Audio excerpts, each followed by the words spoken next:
औज़ुबिल्लाहि मिनश्शैतानिर्रजीम बिस्मिल्लाहिर्रहमानिर्रहीम।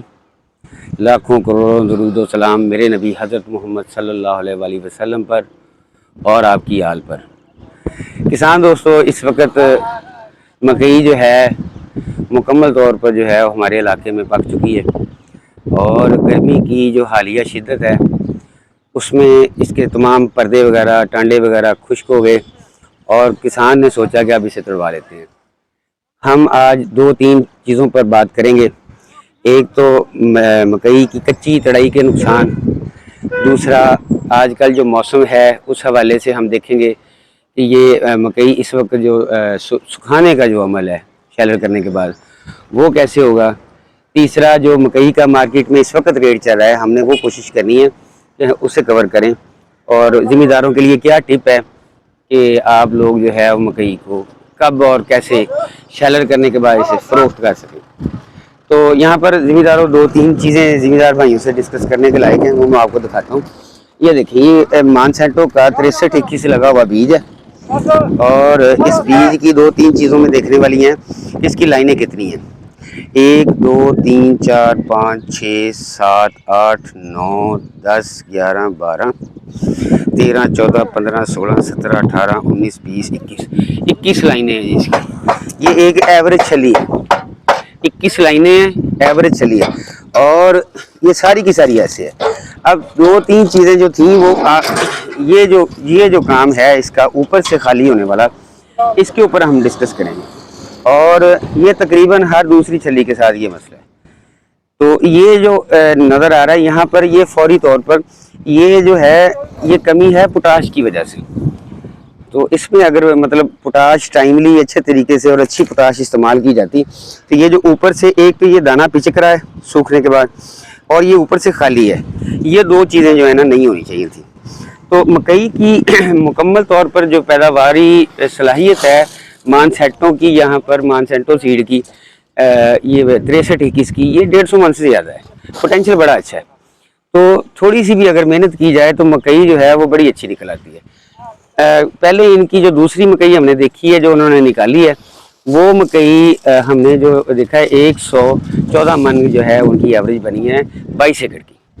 तो उन्होंने जो वेट किया है, अब रहती बात ये है कि उसका रेट कम होने की वजह से मकई का जो है वो उन्हें इतना प्रॉफिट नहीं हो सका। तो ये अगली बात है। हम वैसे तो इस हक में होते हैं कि काश्तकार को अच्छा रेट मिले, काश्तकार पर जब जो है वो खुशहाली आएगी तो वो पूरे मुआशरे के ऊपर खुशहाली आएगी।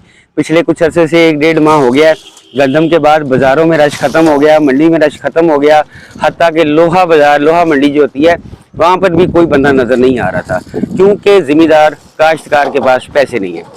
तो गंदम जो है वो फ़रोख्त नहीं कर सका ज़िम्मेदार, तो ये माहौल बना। अब ये अगर मकई है तो यहाँ पर अब सिस्टम ये है कि ईद की छुट्टियों की वजह से मकई जो मेन व्यापारी थे, मेन मंडियाँ थी जो ख़रीदने वाली, फैक्ट्रियों ने जिन्होंने परचेज शुरू की थी वो सारी बंद कर दी है। अब स्टॉक करने वाले बंदे जो हैं वो पैसे लेके मार्केट में आ गए और मकई अच्छी खासी 22-23 100 रुपये से शुरू हुई और ये 1800 रुपये 1700 रुपये पे उसका रेट आ गया। तो ये सारा ज़िम्मेदार के साथ सरासर जाती हुई है। तो पैदावारी सलाहियत के ऊपर अगर हम बात करें तो ऐसे वो एक टिप ये है कि काश्तकार भाई इनके 10 से 12 दिन के अंदर अगर फ़रोख्त करेंगे तब जो है वो जो जितनी भी मिलें हैं, जदीद है या महमूद एग्रो है, एशिया है, तो इन्होंने अपने वो परचेजिंग जो है वो शुरू कर देनी है तो अच्छा रेट मिलेगा। कुछ जल्दी करने की कोशिश नहीं है, खुश करें। जब इसका 12 पे मॉइस्चर आ जाए तो उसे आप संभाल के रख भी सकते हैं, बाद में हम इसे सेल कर लेंगे। बात हम कर रहे थे पैदावारी टेक्नोलॉजी के हिसाब से, तो ये जो मक्की है ऑन एवरेज इस वक्त भी इसकी जो पैदावार है जो हमें महसूस हो रही है, बाकी तो शैलर होने के बाद पता चलेगा, तो ये 110 मन से ऊपर की लग रही है। और ये छली जितनी मजबूत और ताकत वाली नज़र आ रही है, दाना अच्छा है, थोड़ा कुछ इसमें कच्चा था, वो ये वाली जो छली होती है कच्चे दाने की, तो ये थोड़ा सा पैदावार के ऊपर, ये देख छोटे दाने और पिचक भी गए हैं, इनमें वज़न भी कोई नहीं होना। और हम अगर इसे चेक करें ऐसे बिल्कुल ये बेज़र से हैं, इसमें पैदावारी सलाहियत बहुत कम, वज़न नहीं होता, तो ये थोड़ा सा कच्चा होने की वजह से। बाकी जो है वो मेरे ख्याल में 70% के करीब ये मुकम्मल दिन करने के बाद इसे तोड़ा गया है। तो कुछ पौधे जो हैं वो साइडों पे जो रह जाते हैं वो रह भी गए, तो कोई बात खैरियत है इसकी। तो यहाँ पर पोटाश, सल्फ़र, जिंक और मैग्नीशियम की अहमियत के हवाले से मैंने आपसे बात की जिन दोस्तों ने पोटाश, सल्फ़र, जिंक और बाकी खादें मुकम्मल किए हैं मकई के ऊपर, उनकी छली अभी भी जो है वो मुकम्मल ऊपर तक भरी हुई है और छली का साइज़ भी अच्छा है, लाइनें भी ज़्यादा हैं और दानों में वज़न भी नज़र आ रहा है।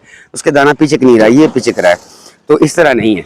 आइंदा से हमें ये करना चाहिए, अगले साल से जब हमने मकई काश्त करनी है तो हम इसका जो फर्टिलाइज़र प्लान है डे 1 से लेके लास्ट तक वो सारे का सारा रिव्यू करें और दोबारा जो है मकई की काश्त को जब हमने करना है तो ये जो इस साल हमने गलतियां की हैं इंशाल्लाह अगले साल नहीं करेंगे, इससे पैदावार बेहतर रहेगी और किसान खुशहाल होगा, हमारा मुल्क खुशहाल होगा। उम्मीद है ये जो आज के टॉपिक मैंने आप लोगों के साथ डिस्कस किए हैं आपको समझ आ गए होंगे। इनमें हमने मकई की पैदावारी सलाहियत के ऊपर बात की है और जिन लोगों ने इसे मुकम्मल फर्टिलाइज़र अच्छे तरीके से डाले हैं उनकी पैदावार और जिन्होंने नहीं डाले उसका हमने कंपैरिजन करने की कोशिश की है। अल्लाह ताला मेरी ये बातें जो है वो आपको समझने की तौफीक नाज़ फरमाए। अल्लाह ताला आपको और मुझे लोगों के लिए आसानियाँ तकसीम करने का शरफ़ नाज़ फरमाए। जज़ाकल्लाह।